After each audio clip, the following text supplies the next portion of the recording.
대한민국 경기 예선 라운드는 당일날. 당일 라이브? 네, 당일 라이브 하고 프리뷰 경기 1시간 반 전부터 저희 프리뷰 방송 합니다. 네, 많이 와주세요. 자, 크보 오프너 스페셜 이슈. 오늘 기아 타이거스의 이제 FA, 남은 FA에 대한 전략을 좀 알아보도록 하겠습니다. 기아가 사실 이제 장현식 선수를 놓치면서 방향 전환을 어떻게든 해야 됩니다. 네, 그렇습니다. 사실 뭐 기아로서는 저는 기아 구단 입장에서는 전력을 다했다라고 봐요. 예, 장현식 선수를 두고 애초에 기아 구단도 시즌 후반기부터 네. 장현식을 두고 굉장히 경쟁이 치열할 것 같다. 이제 FA 계약을 하는 데 있어서 쉽진 않을 것 같다는 예상을 했는데 그 예상보다 더 뜨거웠거든요. 네. 이 시장의 이런 열기가. 그렇죠. 그랬고 심지학 단장도 이 장현식 선수를 두고 굉장히 고민을 많이 했고 이와 관련해서 대표이사와도 논의가 꽤 있었던 걸로 알고 있어요. 그래가지고 막 취재하면서 전화하면서 보면 대표이사님한테 네. 전화가 와가지고 이거부터 하고 다시 할게요. 이런 식으로 해서 이 과정이 다 제가 봤을 때는 장현식 선수에 대한 이 맥시멈, 그렇죠. 오퍼할 수 있는 맥시멈 규모가 아니었나 싶거든요. 실제적으로 이 맥시멈 규모가 올라갔습니다. 네. 네, 그래서 처음에는 진짜 많이 잘 해주면 40억 원 정도였는데 이게 지금 결과적으로 뭐 보장하는 50여 원을 다 보장하는 계약 결과로 나왔잖아요. 네. 그런데 기아 또한 뭐 어쨌든 맥시멈 최대 50억까지 비딩을 한 거니까. 기아 입장에서는 최선을 다했고 네. 한편으로는 또 심지학 단장이 꾸준히 얘기한 게 우리 입장에서 끝까지 노력을 해보겠지만 그렇죠. 안 되면은 또 잘 키워보겠다. 우리가 어쨌든 지금 기아는 증명을 했어요. 맞아요. 올해 바로 증명을 했어요. 유망주들을 적극적으로 뭐 해외 훈련 프로그램에도 보내고 또 와서 또 이 프로그램을 이어가기도 하고. 그렇죠. 그러니까 이게 사실은 기아 이전에는 성공보다 실패 사례가 많았어요. 맞아요. 다른 팀도 드라이브라인 많이 갔어요. 네, 뭐라고 말씀을 드려도 되나? 엘모팀. 네. 아예 부산 팀도 갔었어요. 네, 부산에 있는 롯데 구단도 그럼요. 선수들 뭐 4-5명이 같이 드라이브라인 갔었고요. 그리고 선수 스스로 나 한번 가보고 싶어. 나 거기서 한번 훈련해보고 싶어 해서 개인적으로 간 선수도 있어요. 많아요. 하지만 이 선수들이 다 득을 보진 못했어요. 예, 그리고 오히려 또 부상을 당하고 혹은 또 수술을 하고 그래가지고 이 드라이브 라인에 보내는 거 뭐 그리고 기아가 이번에 뭐 트레드 애슬레틱 쪽에 보내는 것도 네. 어찌 보면 좀 모험이거든요. 근데 기아가 다른 구단이랑 달랐던 점은 선수만 보낸 게 아니라 지도자들을 같이 보내고 트레이너를 같이 보내고 그러면서 이곳의 시스템을 고스란히 흡수해서 우리 선수한테 잘 적용을 해보자. 이게 또 더 큰 뜻이 있었거든요. 여기에 대한 성공 사례가 나왔잖아요. 네. 그래서 기아는 현재 투수 육성에 대한 자신감도 있고 가능성도 굉장히 높아졌다라는 생각이 들어요. 그래서 과연 이제 기아가 외부에서 특히 투수 쪽을 영입을 할지 여부도 한번 지켜봐야 되는 부분인데 일단 첫 번째 숙제는 어쨌든 이제 장현식 선수가 떠났기 때문에 남아있는 이제 두 명의 내부 FA 임경 선수와 서건창 선수 이제 어쨌든 이제 그 협상 테이블 좀 차리긴 차릴 텐데 이 선수들이 잔류할지 여부도 궁금합니다. 네, 사실 기아 구단 입장에서는 심지학 단장 입장에서는 빠르게 모든 이런 내부 FA에 대한 정리를 하고 싶을 거예요. 하지만 이게 시장 논리가 그렇죠. 아무래도 그 좀 위에 있는 선수들 피라미드 구조가 있다면은 그렇죠. 좀 상단에 있는 선수들의 계약이 먼저 체결되는 경우가 많거든요. 에이전시에서도 이 선수는 조금 기다려 주세요. 다른 선수들부터 먼저 하고 협상하죠. 이렇게 접근을 한다고 합니다. 그래서 아직 11월 11일 기준으로 서건창, 임기영 선수와는 아직은 협상 테이블을 만들지 못했다고 합니다. 이 선수들의 순서가 오면은 그때 이제 협상을 시작할 것 같아요. 그러면 현재 급선무는 외부 FA 영입일 텐데 투수와 타자 쪽 앞서 이제 투수 쪽은 뭐 육성에 대한 생각도 좀 있겠습니다만 또 이제 괜찮은 C급 불펜 선수들이 여러 명 있기 때문에 그 부분도 좀 기아 입장에서는 고민 좀 할 것 같긴 한데요. 네, 어쨌든 장현식 선수한테 이제 배당된 금액이 그렇죠. 있잖아요. 이 금액이 있기 때문에 이걸 또 활용을 해가지고 외부의 시선을 둘 가능성도 없진 않다고 보거든요. 근데 어쨌든 기아의 기존은 좀 육성에 좀 더 중점을 두고 있긴 해요. 하지만 이제 시장 상황을 보고 뭐 김광률 선수라든지 어쨌든 구위가 뛰어난 그렇죠. 선수, 장현식 선수를 대체할 수 있는 그런 선수를 볼 것 같고 또 하나의 변수는 이제 LG에서 데려올 선수, 그렇죠. 예, 보상 선수, LG의 선수. 이제 보호 명단을 보면서 LG로부터 받은 보상 선수 여기서 정말 장현식을 대체할 만한 우리가 좀 잘 키우고 우리의 프로그램으로 육성을 하면은 또 불펜의 필승조 자원이 될 수 있다 이런 선수가 또 있다면은 그러니까 여러 가지를 바라보면서 결정을 할 것 같아요. LG로부터 받은 선수 그리고 그렇죠. FA 시장 상황 그리고 현재 유망주 선수들의 육성 속도, 예, 현재 상태, 컨디션 이런 것도 두루두루 보면서 판단할 것 같습니다. 과연 이제 그 장현식 선수의 보상 선수로 LG에 좋은 선수들이 여러 명 있으니까 네. 어떤 선수를 선택할지가 사실은 지금 당장엔 가장 큰 관심일 것 같긴 해요. 네, 그렇습니다. 참 이게 그러니까 이게 이런 게 알게 모르게 있어요. 그래도 이 구단으로 가서 다행이다. 그렇죠. 여기는 좀 뎁스가 좋아. 유망주 뎁스가 특히 좋아. 그러면 좀 이제 안도의 한숨을 쉬는 경우가 있거든요. 그래서 예전에 보면은 FA 선수 이제 이적을 했는데 보상 선수를 안 받고 그냥 네, 보상금만 돈으로. 받는 경우도 있었어요. 네. 네. 근데 아마도 이번 이제 LG와 이제 기아의 이 관계에서는 아마 기아는 LG로부터 보상 선수를 받을 거고요. 네. 여기에 대한 판단이 먼저 서면은 네, 그때부터 또 순차적으로 네, 진행이 될 것 같아요. 기아 쪽에서 FA로 타자를 영입할 가능성은 높아 보이진 않죠. 네, 저는 그래도 관심이 가질 때는 아무래도 불펜이지 않을까라는 네. 생각이 좀 하고 불펜이 아무래도 나갔으니까 그래서 저희가 매번 얘기하고 있는 그 10급의 불펜들 네, 그 선수들 쪽으로 한번 보지 않을까라는 생각이 좀 들어요. 네. 앞으로 이제 이 시장에 있어서 주요 핵심 포인트는 이 C등급 불펜 선수들의 이 가치가 네. 어떻게 상정이 되느냐. 네. 이게 아닐까 싶고 이렇게 또 놓고 보면 우규민 선수가 너무 빨리 네, 계약한 거 아니야? 그러니까요. 네. 네. 첫날에 1호 네. 계약자가 됐는데 그런 생각도 좀 문득 듭니다. 네. 최원태 최원태를 FA로 영입해서 기아가 선발을 보강할 이유까지 필요까지는 없겠죠? 정말 장현식 선수한테 할당된 금액은 그대로 쓴다. 그러니까요. 라고 하면은 가능성이 있긴 하겠죠. 하지만 이거 비하인드 스토리인데 네.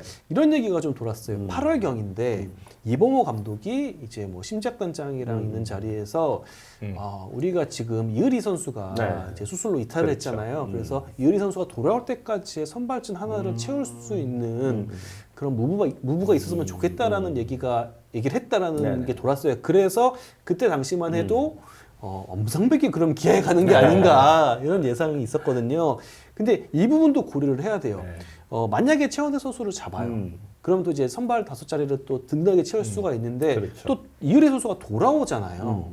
네, 그랬을 때 또 고려하면은 어떻게 또 교통 정리를 해야 될지 네, 거기에 대한 고민도 좀 따라오지 않을까 싶고 여러 각도로 이제 볼 것 같은데요. 네. 저는 일단 그래도 기아 또한 이 셀러리 캡에서 지금 자유로울 수 없는 상황이라고 하거든요. 그렇죠. 이게 우승팀이 갖고 있는 딜레마인데 그렇죠. 우승을 하면은 기존 선수들의 연봉이 많이 오릅니다.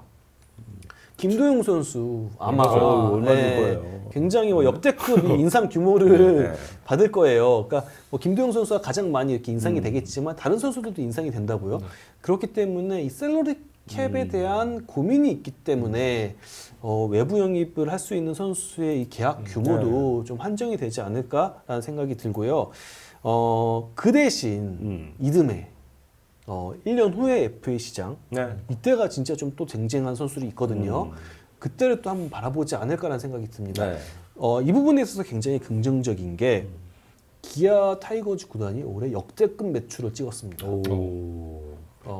사실은 한 4, 5년 전, 5, 6년 전만 해도 기아 자동차에서 이 타이거즈 구단을 바라보는 시선에 좀 아쉬움이 있었대요. 많이 그러니까 아쉬워하죠. 그때도 물론 이제 기아가 2017년도에 통합 우승을 했잖아요. 네. 통합 우승 그때도 유니폼이 많이 팔렸는데 그리고 나서 이듬해 또 성적이 안 나오고 좀 주춤하니까 이 매출이 뚝 떨어지는 거예요. 그래서 그렇죠. 그때 이제 기아 관계자가 저한테 했던 한탄 중에 하나가 우리가 열심히 마케팅 해봤는데 유니폼도 여러 가지 만들어서 팔아봤는데 한계가 뚜렷하다고 했거든요. 근데 지금 그분 입이 지금 찢어지고 있습니다. 네. 그러니까 역대급 매출액을 올렸고 이 말은 즉슨 앞으로 기아 자동차 본사에서 야구단을 향한 뭐 투자라든지 지원도 점점 좋아질 가능성이 높다는 생각이 들고 이대로 지금 이 시장이 매출이 유지가 된다면은 기아 타이거 주구단은 앞으로 흑재 구단이 될 수 있다는 자신감이 있다고 했거든요. 그래서 앞으로 이제 셀러리캡 제도가 어떻게 될지 모르겠습니다. 하지만 일단 상한선이 증액은 됐어요. 그리고 앞으로 제도에 대해서 내년에 이제 또 계속 논의를 하기로 했거든요. 그렇죠. 몇몇 구단은 셀러리캡 폐지도 얘기를 하고 있는데 맞아요. 정말 폐지가 이루어진다? 그때 되면은 기아는 10구단 중에 가장 자금력이 강한 그런 자리로 올라갈 것 같아요. 네.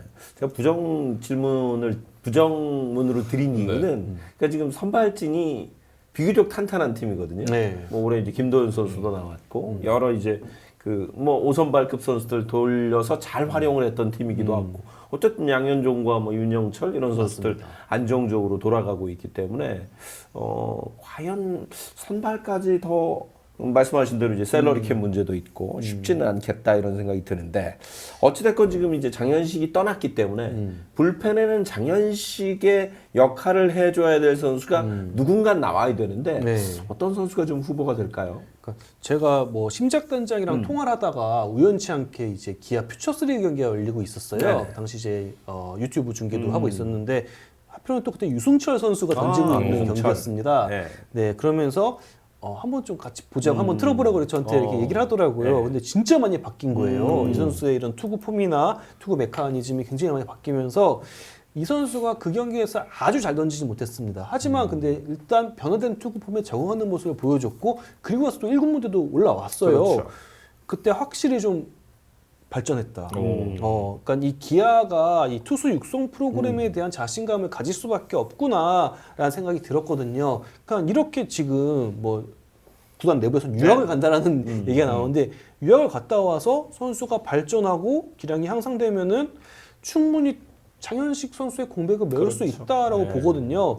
아마 이 유승철 선수에 대한 기대 그리고 앞으로 관심이 네. 계속 커질 것 같고 당연히 뭐 1군 스프링 캠프 명단에 포함이 되겠죠. 그렇죠. 그래서 이 선수를 좀 눈여겨보면 재미있을 것 같습니다. 그 선수가 그러니까 이번 시즌 전 그 23, 24 비시즌 때 이제 호주 리그 캔바라 파견 갔다 왔고요. 그리고 이제 6월 달에 김현수, 김민재, 조대현 선수와 함께 트레드 어틀레틱에서 네. 한 달 정도 훈련을 네. 받고 돌아왔는데 그러고 나서 이제 투구 폼이 네. 다저스의 야마모토랑 똑같아졌어요. 네, 그 중심 네. 이동하는 게 굉장히 비슷해졌죠. 그러면서 많은 사람들이 놀랐는데 일단 기아 얘기 좀 이렇대요. 미국에서 유명하고 네. 막 선수들이 많이 가고 그러면 일단 가보려고 한대요. 네. 네, 여긴 또 뭔가 다른 게 있으니까 이렇게 인기가 많겠지. 그러면서 일단 가서 여러 군데에 좀 이런 장단점을 다 두루 믹스를 해가지고 기아만의 육성 시스템을 만들고 싶다라고 했거든요. 그래서 더 코치 트레이너를 같이 보내는 것 같아요. 네.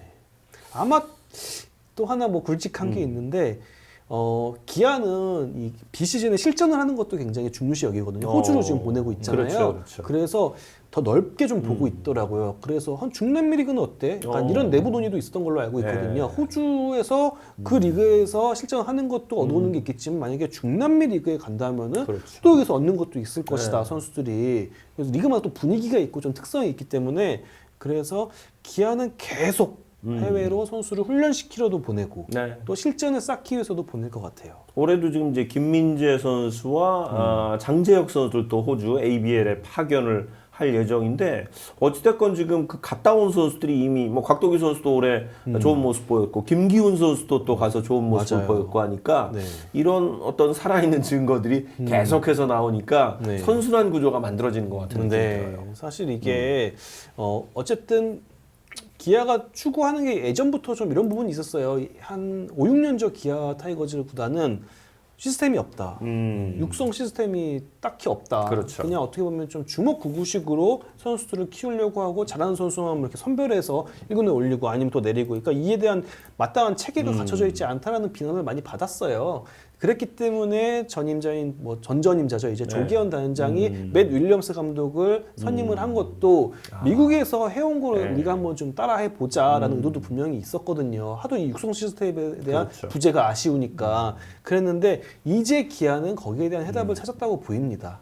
거기다가 또 공교롭게도 그 비슷한 언저리에 손승락 지금 이제 수석 코치가 됐습니다만 퓨처스 감독이 또 다저스에서 또 맞아요. 새로운 연수를 받고 이제 팀에 합류하면서 굉장히 투수들이 많이 좋아졌고 그 손승락 스쿨이라고 이야기를 할 정도로 승낙 스쿨 네. 뭐 이야기할 정도로 굉장히 좋은 투수들 좀 많이 발굴하는 그런 효과도 좀 있었던 것 같아요. 그만큼 지금 기아는 코치의 지도력, 지도자의 지도력에 대한 비중을 굉장히 크게 둬요. 그래서 어찌 보면 이제 지도자들한테는 굉장히 냉혹해졌다고 볼 수도 있는데 그만큼 공부를 많이 해야 되고 최신 트렌드를 알고 있어야 되고 자신만의 이제 선수들을 끌어낼 수 있는, 이끌 수 있는 뭐 지론이라든지 육성법이라든지 이런 게 뚜렷한 지도자들이 기아에서 계속 코치, 지도자를 할 수 있습니다. 호주의 야구의 아버지 우리 김진롱 PD. 네.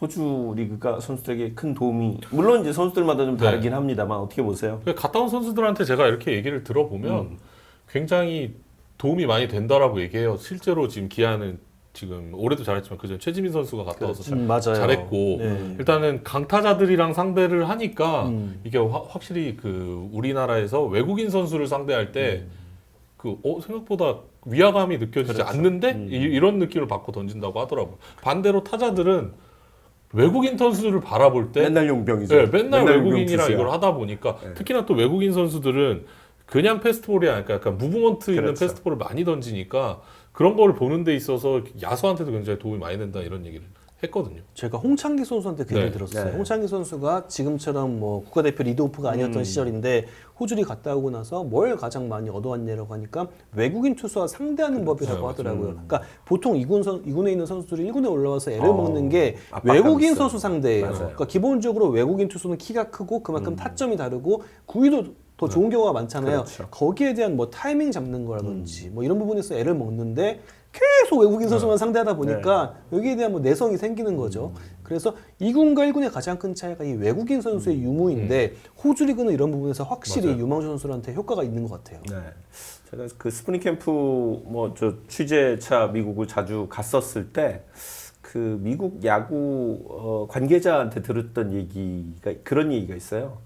야구란 스포츠는 연습을 해서 길러지는 기량보단 경기를 통해서 길러지는 기량이 훨씬 더 많은 스포츠다. 맞아요. 예. 그래서 저는 비시즌에도 정말 물론 체력적으로 힘들긴 하겠지만 여력이 된다면 경기를 좀 더 많이 하는 건 굉장히 큰 도움이 될 것 같아요. 네, 그래서 기아는 좀 이런 프로그램을 만든 것 같아요. 예를 들어서 호주 리그를 소화하는 선수들은 네. 그만큼 1군 캠프 합류 기간을 좀 뒤에 둔다든지, 네, 그러니까 휴식 기간을 마련해 두는 거죠. 그런 식으로 선수를 관리하면서 운영을 하고 있습니다. 네. 뭐 자연스럽게 지금 이제 기아의 FA 시장 전략을 이야기하다 보니까 기아의 현재의 어떻게 보면 팀 운용 방향까지 저희가 이야기를 할 수 있었던 것 같아요. 네. 예. 전체적으로 오늘 굉장히 기아 팬들에게는 유익한 팀을 또 이해하는데 굉장히 좋은 밑거름이 될 수 있었던 이야기가 아닌가 싶습니다. 기아 타이거스 FA 시장 전략 한번 이야기를 해봤습니다.